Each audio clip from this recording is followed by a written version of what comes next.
আমার কাছে যদি জিজ্ঞেস করা হয় পৃথিবীর সর্বশ্রেষ্ঠ খাবার কি, তাহলে চোখ বন্ধ করে একটাই কথা মাথায় আসবে, যার আর কোনো তুলনা নেই।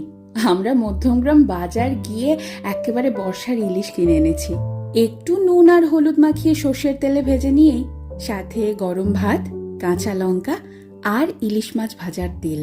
সত্যি কথা বলো, বাঙালির কি আর কিছু লাগে?